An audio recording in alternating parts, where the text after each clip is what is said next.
Hello there, beautiful internet and you superb creatures of the beyond. I have prepared something special for you. It's my own delicate and secret kind of recipe theme, which was extraordinarily hard to make. And not for the reasons that you would think, but we'll get into that sooner or later. So, right now I'm running the default dark theme. I'm gonna show you in the preferences. So it's the Mina Weta Inkscape, whatever, and with high color. Because usually I don't like colors in my icons because it's distracting. Or at least for me it's distracting. So, what have I done? What have I done? Is this color grading. It's a kind of subtle, but I think it eases the colors to the eye a little bit. But on top of that, we also, so look at this side, you see all the icons? I went here and I created my own icons. And now as you can see, some of them look different, not all of them. I just changed a few ones. Like this one, for example.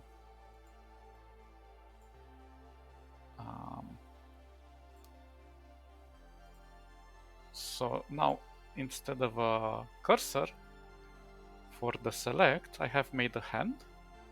And I think it looks much more decent than the cursor. Because there were too many cursors in my opinion. This one remained the same, this one the same. This one I changed it only to a star, because, yeah, why not? It was too heavy. This one is redesigned, but it's difficult to realize on the first side. Let me see if I can change it back. So if you look at it, there is a high degree of difference there. Then this is called the pen tool, so I have made it look like a pen.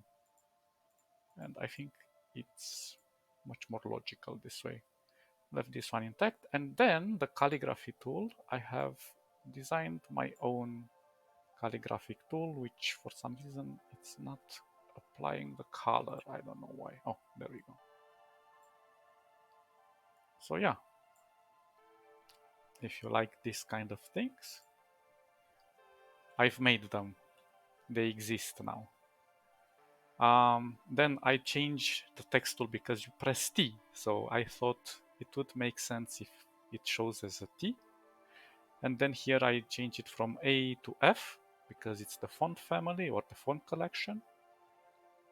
And I think that's about it for these tools. And then of course I added my own little watermark here for the preferences, which is basically a panda paw.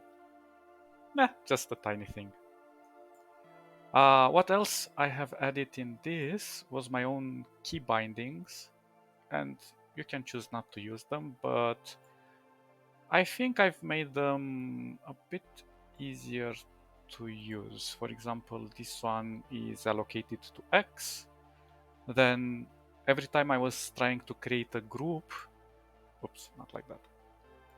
Every time I was trying to create a group, I was by accident pressing Control F, and every time I was pressing Control F, well, now I change it so it goes to full screen like that. But it was going into search mode and it was expanding my tab here. So now I changed that to Control Shift question mark. You see, I hate it when this is happening. It's just like that. So I've done that. Also, I think the color gradients look far more not the color gradients, the backgrounds look far more intuitive and it's easy to look around. There are many small changes, I can't name them all. But there is one extra thing that I am proud that I did, is the fact that when you press outside the, uh, the window of Inkscape, You see, usually it changes colors. It changes a lot of colors, and you don't notice that. I'll exemplify just a second. So if we go back to the normal one, if I click outside the window now, you see some things disable, like this becomes grayed out. These things happen here, and they change gradients and so on. And this bar also changes color. Now if I come back, you see this is becoming darker.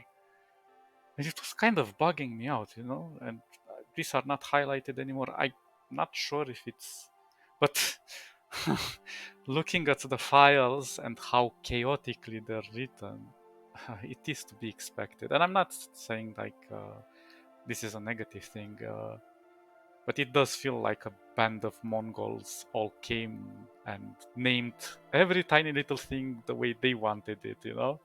Because you'd think like, well, I would go and change this icon and it would be called pen or bezier, but no, it is called path. And it's like a convoluted thing inside. It's horrible. I don't recommend you guys bother too much. If you want to design your own theme, I don't know. I don't even know where to tell you where to start because I went through so many files and there's like 600 icons in the whole Inkscape. So good luck identifying the one you want.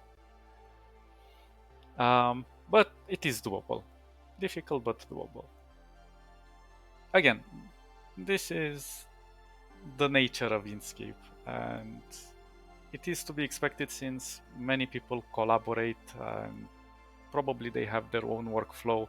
So some people think that their way of organizing things is done in a way, others do it in a different way. So probably when they're all churned together in the same repository, somebody has to kind of position them whatever way they can.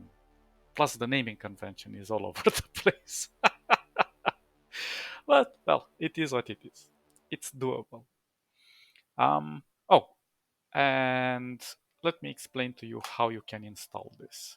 So, first of all, you go where you have installed Inkscape. I have installed it in the D drive for my situation, you know. And then you go into the installation folder, you go into Share, and then you go into Inkscape again. And then here you can use this archive that I have prepared, and you just drop in the theme, the keys, or the icons, or whatever you wish. Perhaps you don't want the keys, you know, if you have your own key bindings. And then all of these have to go into their appropriate folder. But weirdly, for some reason, if you go here and click on System, um, Inkscape says that you can do it in your app data local themes, blah blah blah. And I'm not sure if that works. I haven't tested it, but mine is empty. So perhaps you can drop them there as well for icons, templates, and keys. But for keys, you also have the option to import them if you want, because it's an XML. So yeah, weird way of doing things, but it is what it is.